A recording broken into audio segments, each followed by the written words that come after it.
قانون شریعت، منکر نکیر، ٹھیک ہے، کیسے ہیں، کب آتے ہیں اور کیا سوال کرتے ہیں؟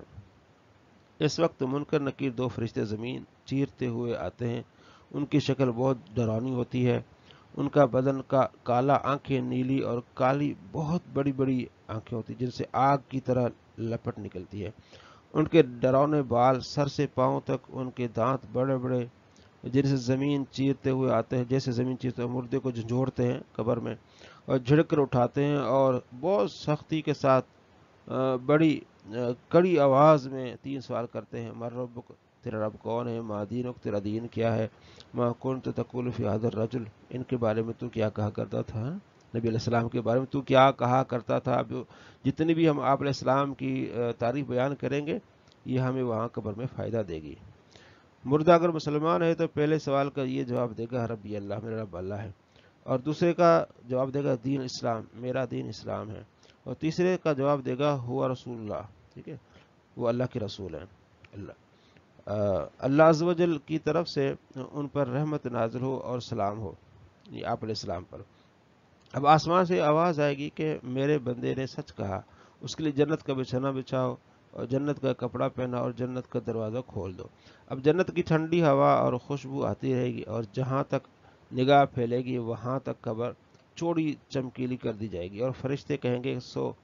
جیسے دولہا سوتا ہے۔ یہ نیک پرہیزگار مسلمانوں کے لیے ہوگا، گناہ گاروں کو ان کے گناہ کے لائق عذاب بھی ہوگا ایک زمانہ تک، پھر بزرگوں کی شفاعت سے یا ایثار ثواب و دعائے مغفرت سے یا محض اللہ تعالیٰ کی مہربانی سے عذاب اٹھ جائے گا قبر سے ہی، پھر چین ہی چین ہوگا، اور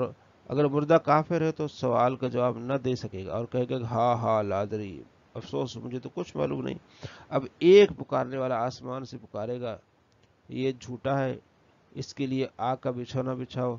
آگ کا کپڑا پہناؤ، جہنم کا ایک دروازہ کھول دو، اس کی گرمی اور لپٹ پہنچے گی، اور عذاب دینے کے لیے دو فرشتے مقرر ہوں گے جو بڑے بڑے ہتھوڑے سے مارتے رہیں گے، الامان والحفیظ، اور سانپ بچھو بھی کاٹتے رہیں گے، اور قیامت تک طرح طرح کے عذاب ہوتے رہیں گے، الامان والحفیظ۔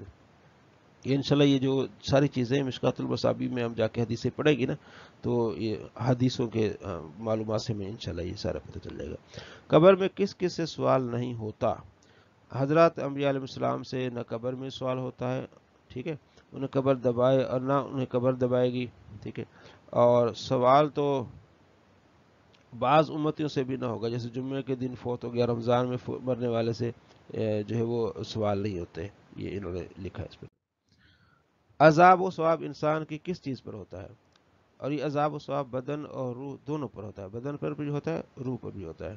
بدن کے اصلی اجزاء کیا کیا ہیں اور کہاں کہاں ہیں؟ ٹھیک ہے، بدن اگرچہ گل جائے، جل جائے، خاک میں مل جائے، مگر اس کے اصلی اجزاء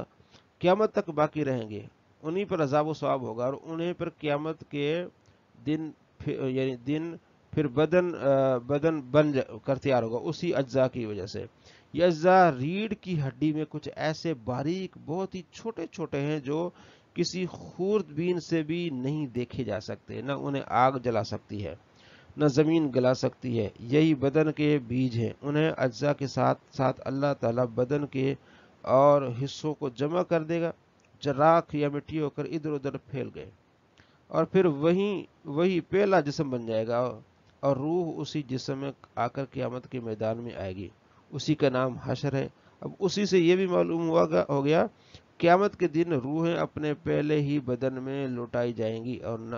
نہ دوسرے میں، جو پہلے یعنی جس روح میں جو روح جس بدن میں تھی اسی میں آئے گی، کسی اور میں نہیں آئے گی روح، کیونکہ اس اصل اجزاء کا باقی رہنا اور زائد میں تغیر تبدل ہونا چیز کو بدل نہیں دیتا، بلکہ اس قسم کی تبدیلیوں کے بعد بھی وہ پہلی چیز رہتی ہے۔ دیکھو جب بچہ پیدا ہوتا ہے تو کتنا بڑا ہوتا ہے اور کیسا ہوتا ہے، اور جوان ہونے تک اس میں کتنی تبدیلی ہوتی ہے، مگر ہر زمانہ و ہر حال میں رہتا وہی ہے، دوسرا نہیں ہو جاتا۔ وہ خود بھی یقین رکھتا ہے کہ 10-5 برس پہلے بھی میں ہی تھا اور اب بھی میں ہوں، ٹھیک ہے، اور یہ ہمیشہ اور ہر عمر میں ہر شخص سمجھتا ہے، اپنے لیے بھی اور دوسروں کے لیے بھی۔ تو وہاں بھی جو ہے نا روح اسی جسم میں ہوگی، کسی اور میں نہیں ہوگی۔ مردہ اگر قبر میں دفن نہ کیا جائے تو جہاں پڑا رہ گیا یا پھینک دیا گیا، غرض کہیں ہوا اس سے وہیں کہیں ہوا میں چلا گیا تو وہیں سوال ہوگا اس کا، اور وہیں عذاب پہنچے گا، یہاں تک کہ جسے شیر کھا گیا اس سے شیر کے پیٹ میں سوال ہوگا، اور عذاب و ثواب بھی وہیں ہوگا۔ قبر کے عذاب و ثواب کا منکر گمراہ ہے، قبر کا عذاب و ثواب یہ جو اس کا کوئی انکار کرے تو وہ گمراہ ہے۔ کن لوگوں کے بدن کو مٹی نہیں کھا سکتی؟